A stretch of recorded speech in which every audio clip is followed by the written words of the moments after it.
Sa isang maliit at liblib na bayan, minana ni Jem ang isang bahay ng kanyang yumaong lola. Nagkataon na gusto ng kanyang mga kaibigan na magbakasyon sa probinsya, kaya nagpresenta siya na doon na lamang sila tumulong.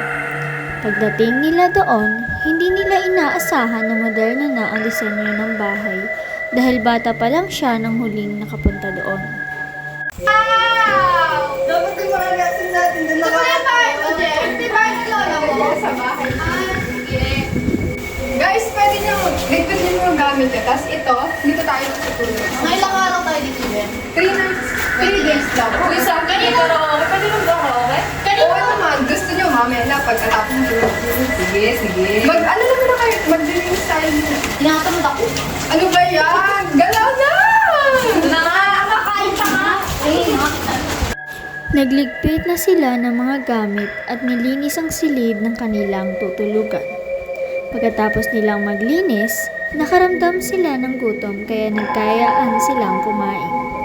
Pagsapit ng dapit hapon, masaya silang nagkukwentuhan sa sala. Nga pala. Kanina, Dito. nung set up kami ng para sa karaoke. Napansin namin, parang may, dyan, tumutunog. May ibang tao dito. Wala, tayo lang. Matagal hindi pa ng tao ngayon na lang ulit. Bubuksan pa nga sana nito eh. Correct. Buti na lang hindi niya binuksan kasi nung nabubuhay pa yung lola namin, pinagbabawal talaga yung buksan. Bakit? Sabi kasi nila lola, para daw yung room na yun, ipinagpokin sa buhay ng sa mga patay pa sa mga buhay. Parang yun yung nag-room. Daan na para mahalala sila. May multo dyan? Ewan, hindi ka na-explain. Hindi mo pa binubuksan niya? Hindi pa. Kung natin buksan yan ha. 2025 na, naniniwala pa rin kayo sa multo-multo. Raven, walang masama kung hindi tayo maniniwala. Eh, sundin na lang natin. Siya nga naman. Sundin na lang natin. Baka wala yung nangyari sa atin. Hindi tayo sundin. Ano pa walang nangyari? Bili niyo ako sandaan. Sige sa akin. Ayoko mo. Ayun mo. Hindi ako makapagpustahan sa'yo. Teka lang. Hoy, alas 6 na, di pa tayo nag-aasikaso ng mga gabi natin. Mabilis lang ako matanda sa amin kung anong sa akin. Magsasayin na ako. Uy, dyan lang sa kabigas. Kabigas ba tayo dala? Ate Karen, nandun sa lamisa. Yung umbia. Sige. Mabilis lang ako. Saan na nilagay yung mga damit natin? Signal nga dito, wala na mga nakalulog. Hoy, Nabila mo kay Yossi. malinis muna kami ng kwarto ha. Oo, magpapalunod. Nabila mo kayo. Oo, nagpalat ka. Black ha? Oo na, mag-boro black. Kaya sa kayo dalawa. Malinis sa kwarto. Ang gagaling. Hindi mo lang nag-imis. Naglakad si Raven papuntang lamesa para ilagay ang kanyang niligpit. Ngunit may kumakatok sa kabilang pintuan at nilapitan niya ito. Binuksan niya ang pinto, ngunit wala namang tao sa loob. Sinara na lamang niya ito dahil sa pag-aakalang guni-guni niya lamang ito. Dumating na si Beron galing tindahan. Uy, Raven, walang may boro. Uy! Yes ka na? Nagpawisan ka. Uy! Wala ko nga dyan. At pumasok na si Beron sa kwarto kung nasaan sila Jem at Irish. Habang naghihilamos si Diana sa CR, may napansin siyang dumaan sa labas ng pinto, ngunit pinaliwala niya lamang ito. Habang nag-aasikaso si Ate Karen sa kusina, pumasok si Raven at walang alinlangang niya itong ginilitan sa lieg dahil sa bilis ng pangyayari, hindi na nagawang lumaban ni Ate Karen. Paglabas ni Raven sa kusina, napansin niya si Diana sa CR. Bigla niyang hinablot ang ulo nito at nilublob sa drum. Hindi pa ito nakontento, sinaksak niya pa ito ng paulit-ulit hanggang sa bawian ito ng buhay.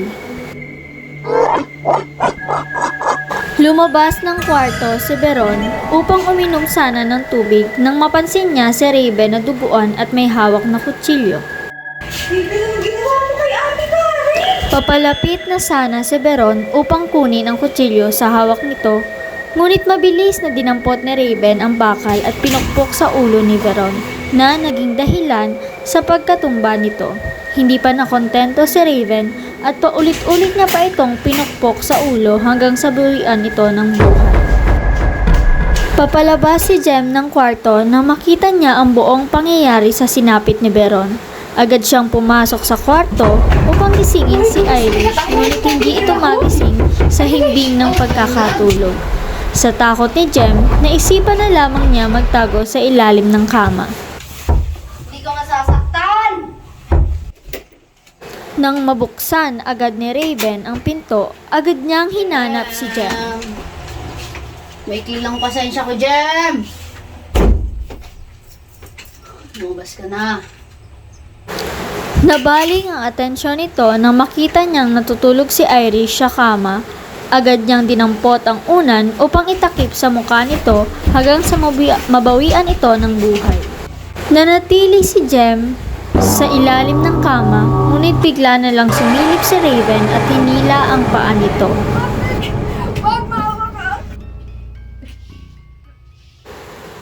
Sasaksakin na sana si Jem nang biglang nagising ito sa kanyang panaginip. Nagulat si Irish nang makita niya si Jem na binabangungot. Jem? Jem! Jem, gising! Uy, bakit? Oh my God! Uy! Lumabas si Jem upang tingnan ang kanyang mga kasama. Uy, Jem! Ano ba kasing nangyari?